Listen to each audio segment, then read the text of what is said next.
aksi nyata untuk kegiatan budaya positif pada modul 1.4 pada tugas kami kegiatan guru penggerak. Kali ini saya akan menyebarkan pemahaman dan penerapan pengalaman budaya positif yang sudah kami pelajari pada modul 1.4. Konsep inti budaya positif di sini ada 8 yang akan saya paparkan dengan Bapak Ibu, yaitu perubahan paradigma belajar, kemudian disiplin positif, lalu juga ada nilai-nilai kebajikan, kebutuhan dasar manusia, lalu motivasi perilaku manusia, posisi kontrol guru, keyakinan kelas, dan segitiga restitusi. Kita langsung lanjut ke pembelajaran dengan paradigma baru. Pembelajaran dengan paradigma baru merupakan pembelajaran yang dirancang berdasarkan prinsip pembelajaran berdiferensiasi sehingga para peserta didik belajar sesuai kebutuhannya berdasarkan tahap perkembangan sesuai teori psikologi modern untuk mewujudkan profil pelajar Pancasila. Sekarang lagi digembar-gemborkan kita profil pelajar Pancasila yang ada 6, sudah hafal lagunya Pak Ibu? Ya, itu nanti boleh diterapkan di sekolah kita untuk lagu-lagu ya, nanti saat menyanyikan hafal dengan profil pelajar Pancasila yang akan diterapkan di seluruh kurikulum Merdeka. Saya lanjutkan. Ada miskonsepsi tentang teori kontrol. Nanti akan belajar teori kontrol itu yang seperti apa. Saya paparkan contoh kegiatannya juga sudah saya praktekkan dengan Shannon dan Aini waktu itu karena memang harus divideokan. Jadi di sini ada ilusi guru mengontrol murid, ilusi bahwa semua penguatan positif efektif dan bermanfaat, lalu ilusi bahwa kritik dan membuat rasa bersalah mampu menguatkan karakter, dan bahwa orang dewasa berhak memaksa. Jadi ini salah ternyata. Kita selama ini Bapak Ibu guru kita kayak ini, kita tuh ngedor anak. Jadi anak yang nggak tahu dipaksa, anak yang nggak mau belajar dipaksa. Sebenarnya itu dalam teori ini yang akan kita masukkan di budaya positif, kita ternyata keliru. Itu ada miss di situ, ada miskonsepsi. Jadi guru berhak mengontrol murid. Kamu harus begini, harus begini. Kemudian juga kita semua langsung karena kita lebih dewasa, anak baru ngomong kita langsung bilang gitu. Nah, kan? Jadi ternyata itu nggak betul. Saya sendiri banyak sekali menyadari kesalahan-kesalahan selama mengajar setelah mengikuti pendidikan guru penggerak. Kemudian lagi mengubah paradigma stimulus respon ke pendekatan teori kontrol. Jadi yang akan kita pakai setelah ini, setelah kita mengetahui ilmunya ini di sebelah kanan yang teori kontrol. Biasanya kita kan tahu kebutuhan kita sama, padahal setiap orang kebutuhannya itu nggak sama, anak didik pun nggak sama, lalu semua orang melihat dengan sama, padahal ketika kita belajar juga yang kita anggap itu beda-beda. Nggak bisa. Kita mencoba membawa orang agar berpandangan sama dengan kita. Bisa? Nggak bisa. Perilaku buruk dilihat sebagai suatu kesalahan. Anak berantem, udah anak ini nakal, salah. Dor, titik atau palu. Ya? Kemudian orang lain bisa mengontrol saya. Bisa nggak orang lain mengontrol kita? Nggak bisa. Saya bisa mengontrol orang lain. Pokoknya gunanya harus bisa ini, nggak bisa juga kan? Nggak bisa. Pemaksaan ada pada saat rujukan gagal. Ketika kita sudah gagal, anak kita sendiri aja, kita bujuk-bujuk gagal, kita paksa kan? Sering? Sama, saya sering. Makanya refleksi saya ke sini. Lalu model berpikir menang kalah. Padahal tidak ada. Yang kita akan terapkan sekarang adalah teori kontrolnya, bahwa kebutuhan kita itu berbeda, setiap orang memiliki gambaran berbeda, lalu kita berusaha memahami pandangan orang lain tentang dunia, dan semua perilaku memiliki tujuan. Bisa jadi anak berantem itu dia mempertahankan prinsip dia mempertahankan apa yang jadi diri dia. Jadi kita harus benar-benar bisa menggali dulu. Kemudian hanya kita yang bisa mengontrol, betul.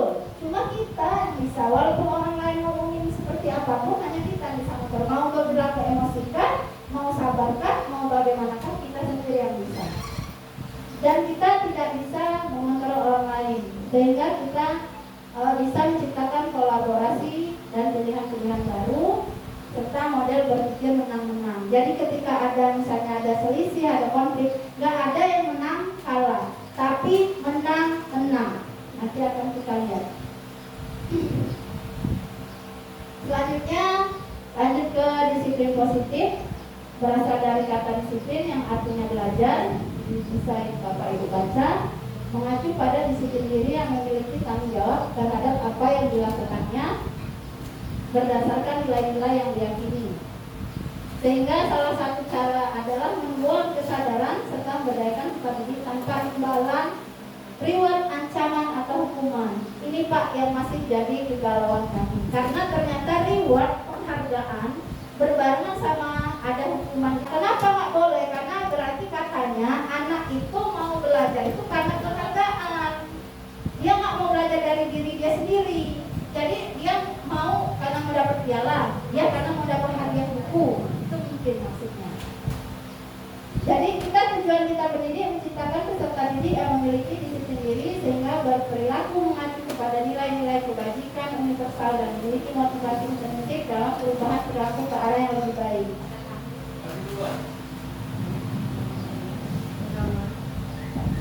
Jadi kita akan lihat apa itu nilai-nilai kebajikan. Saya lanjutkan. Nilai yang disepakati bersama lepas dari suku bangsa, agama, bahasa, latar belakang. Ini bisa Bapak Ibu baca di sini banyak sekali nilai kebajikan dari institusi atau organisasi seluruhnya.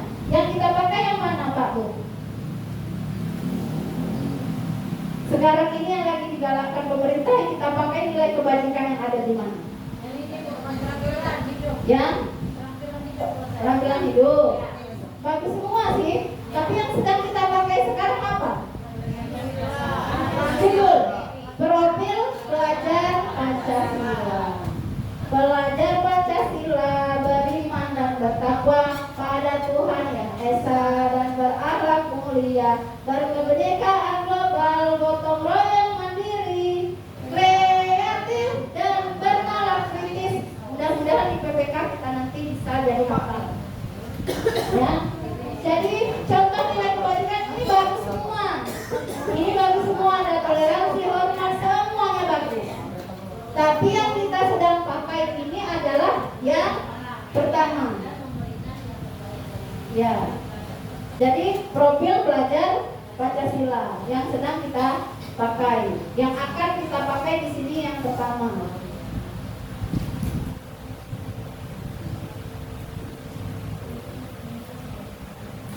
Nah, selanjutnya kebutuhan dasar manusia adalah segala sesuatu yang kita lakukan untuk mendapatkan apa yang kita inginkan. Seluruh tindakan yang kita lakukan memiliki tujuan tertentu dan semua usaha terbaik yang kita lakukan adalah dalam rangka agar kebutuhan dasar kita terpenuhi. Jadi kebutuhan dasar itu ada 5 atau 6. Coba saya buka dulu. Setiap manusia itu maunya ini, mau ada 5. Bertahan hidup, semua kita ini pasti jadi anak-anak dan kita sendiri ini butuh ini. Yang pertama punya makanan, pakaian, tempat tinggal, butuh semua. Makanya ketika anak ngantuk, lesu, kemungkinan dia nggak cukup kebutuhan dasar bertahan hidupnya. Kenapa? Dia belum sarapan, atau rumahnya bocor, atau dia kebanjiran. Jadi kita jangan marah dulu, atau dia lupa bawa apa. Lalu kasih sayang, rasa diterima. Ini butuh semua orang, nggak usah lah yang anak-anak. Kita ini butuh rasa kasih sayang. Lalu penguasaan, dia butuh harga dirinya ada. Setiap anak itu punya harga diri, mau diangkat, keinginan memimpin. Apalagi tadi mungkin udah bertukar ketua kelas, ada muncul bibit-bibit pemimpin itu, nunjuk semua mereka. Karena mereka butuh ini ternyata, ada penguasaan. Kemudian kebebasan, mandiri, mencoba hal baru. Kemudian kesenangan, gak ada manusia yang gak butuh fun atau kesenangan. Dia bisa main, dia punya cita rasa humor, kemudian dia juga bisa tertawa. Kalau mau sedih saja, bisa. Nah, motivasi perilaku manusia kita yang selanjutnya ini ada 3. Jadi yang pertama untuk menghindari ketidaknyamanan. Jadi murid kayak ngerjain PR mungkin bisa jadi karena apa? Karena takut Bu, takut dihukum. Yang kedua dia pengen dapat imbalan, hadiah, penghargaan.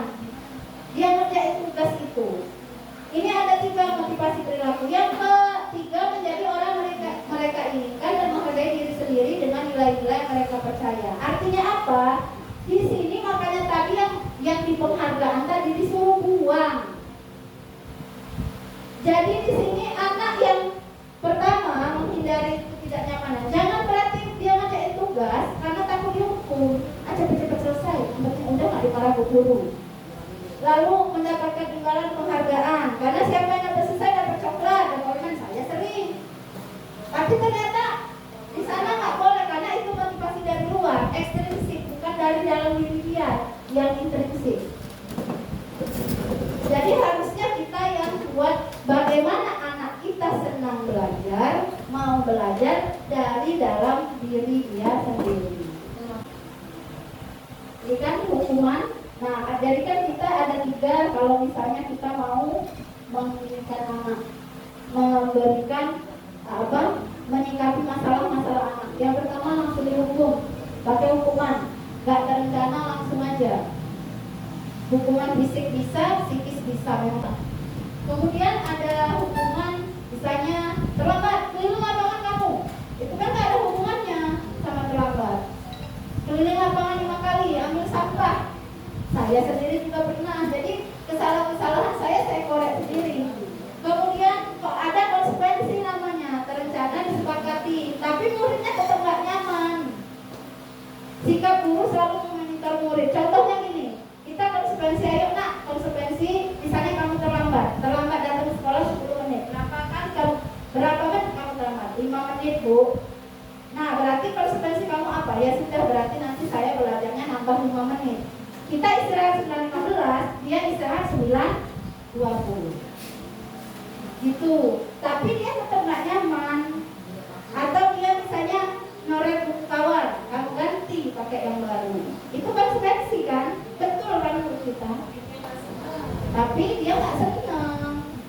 Jadi menggunakan namanya proses restitusi, menciptakan kondisi murid untuk memperbaiki kesalahan. Diajak bicara, nanti ada video yang saya lakukan sebentar om. Seperti apa restitusi itu ditanyakan. Dimaklumi dulu karena setiap orang pasti pernah punya kesalahan. Misalnya terlambat, kamu kenapa terlambat? Ditanyakan terus, ditanya, nanti akhirnya dia bisa menemukan jawabannya sendiri. Seperti yang kita IKM guru tidak ngajar, tapi apa? Fasilitator.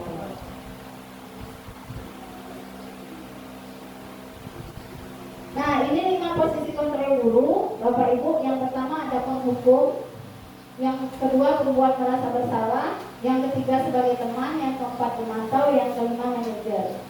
Yang sebagai penghukum pasti kita semua mungkin pernah, saya pernah tiba-tiba menghukum aja langsung, ancam, sangat sering. Sebagai pembuat rasa bersalah, nanti bu kena marah kepala sekolah kalau kamu kayak gini, sangat sering, salah pula. Sebagai teman, terlalu dekat, ini juga kurang baik. Karena dia akan bisa, bu, santai aja bu, gampang. Itu udah posisi sebagai teman. Gak boleh juga. Pemantau, dikit-dikit monitor, terus awas tertib kamu langgar. Peraturan, dikit-dikit ngomongin itu. Yang boleh manajer. Tapi bukan berarti 5 ini gak boleh bu. Artinya mana yang paling baik? Yang paling baik adalah manajer. Tinggal kita merenung, merefleksi. Mana kita ini yang paling baik, yang dia buat anak menjadi nyaman. Nah, yang disuruh menjadi manajer sebagai posisi kontrol guru. Nah, contohnya ini penerapan tadi. Ini kasusnya siswa tidak memakai atribut lengkap saat upacara bendera. Di sini korban bendera 1 jam. Posisi apa dia? Sebagai guru, sebagai apa? Guru menghukum di bawah. Nah, lalu pembuat merasa bersalah nih. Berapa kali Bapak Ibu bilang bawa dasi, bawa topi. Kamu ini ngecewain ibu terus. Nah, ini posisi membuat merasa bersalah. Anak bukan bagus kayak gitu. Malah merasa down, rendah diri. Gak boleh juga. Biar dia tahu itu mengajar.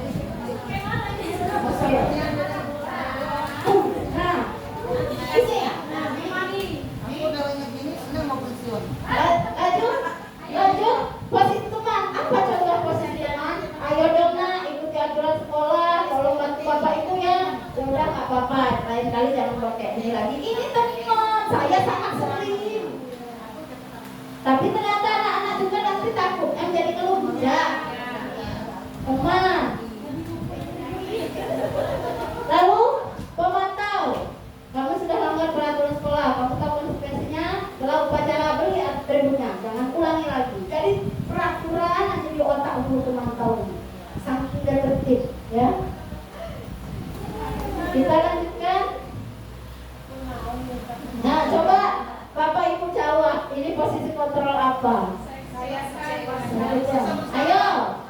Iya, membentang, betul. Posisi pembuat, posisi kontrol pembuat merasa bersalah.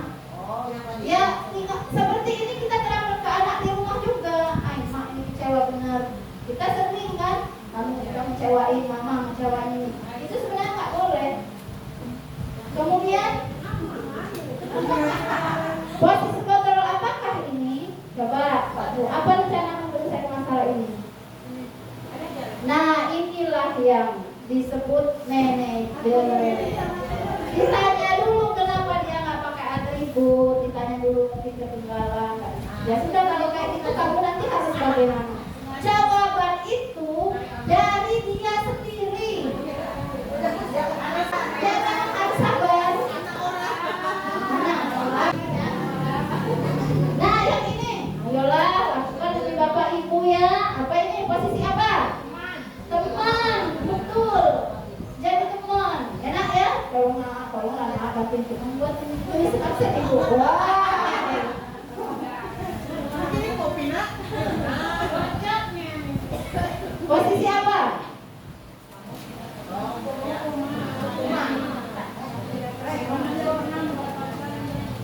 Apa ini? Kamu tidak pernah menilai jika tidak mengerjakan tugas. Penghukum, betul.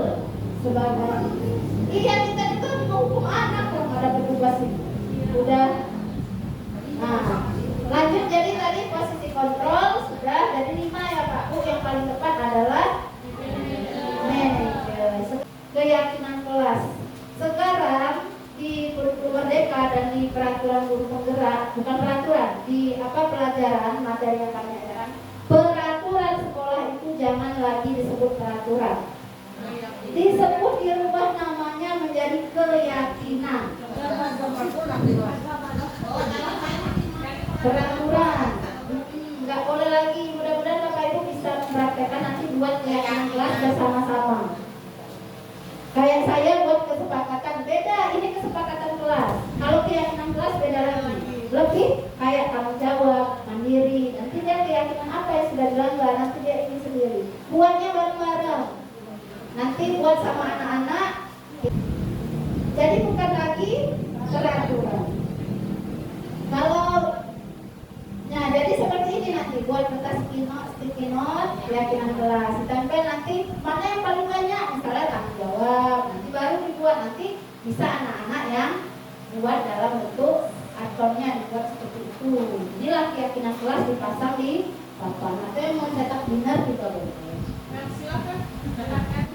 Yang mau membuat. Ini berupa pernyataan universal, dibuat pernyataan objektif sedikit aja.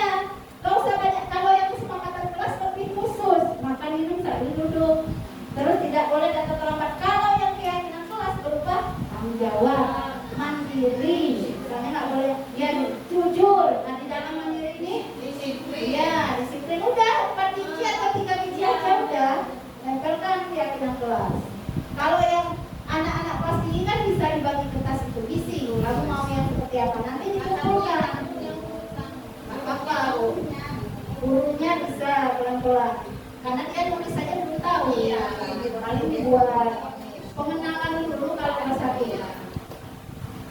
Nanti ini setelah itu anak-anak nulis keyakinannya satu-satu, misalnya 20 orang. Tempelkan di karton. Setelah itu diambil. Ada tanggung jawab bisa ada 5, disiplin ada 3. Berarti yang dijadikan tanggung jawab. Kayak kita milih ini keyakinan kelas. Ya. Semua warga jadi dia melibatkan ketika dibuat, minimal dia akan ingat di situ. Mudah-mudahan dia tidak melanggar karena keyakinan itu dibuat sendiri oleh mereka di dalam kelas. Ada. Nah, di sini yang tadi paling tepat untuk melakukan memecahkan kasus. Di sini ada namanya segitiga restitusi. diskusi, proses dialog yang dijalankan oleh guru agar menghasilkan murid yang mandiri dan bertanggung jawab. Yang pertama di sini ada menstabilkan identitas dulu. Yang kedua, validasi tindakan yang salah. Yang ketiga, menanyakan keyakinan. Contohnya begini Pak Bu, misalnya ada anak 2 berantem di kelas. Kalau bisa sekarang kita selesaikan antar, jangan pernah dibawa ke kantor, dihakimi oleh seluruh guru. Itu langsung mendonin anak-anak. Jangan dihukum, selesaikan kelas, jangan dibawa ke kantor apalagi dihadapkan ke kepala sekolah. Jangan kita kira walaupun dia sebandel apapun, tapi hati dia nyimut.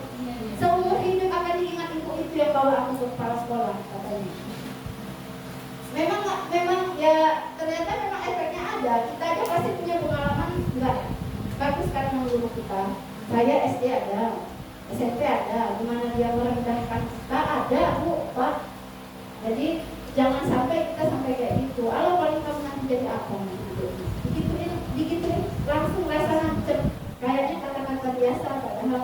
Jadi jangan dibawa di hati itu beramai-ramai dibully. Ngapain memang anak ini nakalian? Jangan. Diselesaikan aja. Misalnya berantem 2, ditanyakan. Ini namanya menstabilkan identitas ketika dia lagi emosinya. Kamu kenapa? Satu dulu yang ngomong. Nanti ditanyakan lagi. Nah baru setelah dia cerita emosinya agak reda, masuk ke validasi tindakan yang salah. Agak didukung. Ibu tahu karena pena kamu diambil sama dia, mungkin ibu juga akan melakukan hal yang sama dengan kamu kalau dilakukan seperti ini. Manusia memang gak ada yang sempurna. Ibu juga akan seperti ini. Jadi begitu kan? Ya memang benar. Luar biasa. Divalidasi tindakan ibu juga. Tapi ibu syukur kamu tidak melakukan hal yang lebih buruk dari ini. Misalnya kamu ngekek dia atau kamu mukul dia. Nah itu baru nanti menanyakan keyakinan. Karena keyakinan tadi sudah jadi, kita sudah buat. Sekarang ibu tanya, keyakinan kelas apa yang kamu lakukan? Misalnya saling menyayangi ibu, misalnya, atau kasih sayang. Kan di situ nggak boleh berantem. Kalau dikasih sayang di dalamnya berarti nggak boleh berantem. Jadi kasih sayang. Oh, ya Bu, saya melanggar yang kasih sayang. Nah, sekarang kalau misalnya udah itu harus bagaimana? Ditanya lagi, ya saya minta maaf Bu. Tanya lagi terus akhirnya selesai. Perbaikanlah keduanya. Jadi kita. Tapi di ini dulu dia sudah takut, makanya ada validasi tindakan salah. Jangan lihat dia ini bangun dengan anak-anak. Waduh ya Allah Bu. Nah ini contohnya menstabilkan identitas itu tadi berbuat salah itu aja. Contoh kata-katanya kita mau menghadapi anak tidak ada manusia sempurna. Ibu bapak juga pernah melakukan itu. Ibu bapak tak mau cari siapa yang salah, tapi ibu bapak ingin cari solusi. Nah gitu. Lalu kamu berhak merasa begitu. Kalau yang satu lebih di ini kan memang sebagai korban. Nah, yang validasi tindakan yang salah tadi, kamu pasti punya alasan mengapa melakukan itu. Mungkin dia tadi nendang kawan saking jengkel, pasti punya alasan. Nah, terus padahal kamu bisa melakukan yang lebih buruk dari ini ya. Bapak syukur kamu nggak melakukan hal itu. Bisa, berarti dia dari yang emosi terus nanti dia reda. Kita lanjutkan. Tinggal 2 slide kok. Menanyakan keyakinan. Nah, yang sudah saya paparkan tadi, apa keyakinan kelas kita? Nah, apa yang sudah dilanggar? Nah, nilai kebajikan apa yang sudah kita sepakati yang dilanggar? Kan? Misalnya apanya kan? Lalu kamu ingin jadi orang yang seperti apa? Ditekankan di akhirnya. Kamu ingin jadi orang yang seperti apa dengan adanya ini? Saya pengen jadi orang penyayang Bu. Kalau misalnya Bu anak itu nggak jawab sama sekali, kali terus, ya itu yang kami juga bingung. Ya anak SD kalau ditanya kelas 1 kayak mana katanya? Nangis lah. Kalau sedang nangis didengarkan dulu, luapkan emosi, biarkan aja sampai dia reda. Memang nak sabar. Luar biasa jadi guru ini. Bertanggung pun tampilannya nggak Nah, jadi dalam penerapan program, jadi terbentuklah setelah kita melakukan semua itu, Pak Bu. Jadi dalam penerapan disiplin positif, hendaknya guru memiliki standar kepribadian, profesional dan sosial yang baik, di mana guru mampu merefleksi dirinya dalam proses kontrol saat ini. Jadi silahkan merefleksi diri dengan 5 posisi tadi aja, itu yang dilihat. 5 posisi tadi: penghukum, pembuat rasa bersalah, teman, manajer, dan terakhir satunya apa? Pemantau, baru manajer. Yang paling baik itu adalah manajer, tapi pemantau dan teman juga boleh, hanya jangan terlalu sering. Yang sangat tidak dianjurkan itu adalah penghukum dan pembuat rasa bersalah. Enak sebutnya, ini kamu nih, ibu dipanggil lagi nanti sama pada sekolah. Sering kan? Sering luar biasa. Iya. Jadi kita perjalanan sebagai among itu pendidik, menuntun sebagai manajer, menjadi insan yang mandiri, merdeka, dan bertanggung jawab. Itulah Bapak Ibu diseminasi yang saya paparkan. Terima kasih banyak. Jika mungkin ada pertanyaan, silahkan kita diskusi. Kalau memang cukup, ya memang saya hanya meminta waktu Bapak Ibu. Memang tugas kami membuat aksi nyata ini, memaparkan tentang budaya positif di modul 1.4. Habis ini kami akan aksi nyata juga untuk anak, membuat keyakinan kelas tadi. Pakai video lagi juga bukan. Paling lambat 28 Juli. Memang saya juga nugasnya setiap hari, luar biasa. Hari ini mulai buka program pendidikan guru penggerak. Silakan siapa yang mau ikut, angkat tangan. Ya. Silakan yang mudah-mudahan, karena ketika ada program guru penggerak juga, kita juga naik rapor pendidikannya. Terutama yang sudah PNM kemarin, terima kasih banyak. Yang belum silakan diperbaiki agar apa? Kita juga akan membentuk komunitas praktisi dari PNM. Nanti kita namain apa? Kayak misalnya KKG Seruni misalnya ya. Kita namain apa? Kita punya komunitas dalam sekolah ini di dalam PNM. Bagi yang sudah dapat sertifikat, ditarik ya. Terima kasih Bapak Ibu atas waktunya. Sekian diseminasi budaya positif dari saya. Saya akhiri. Billahi taufiq wal hidayah. Wassalamualaikum warahmatullahi wabarakatuh.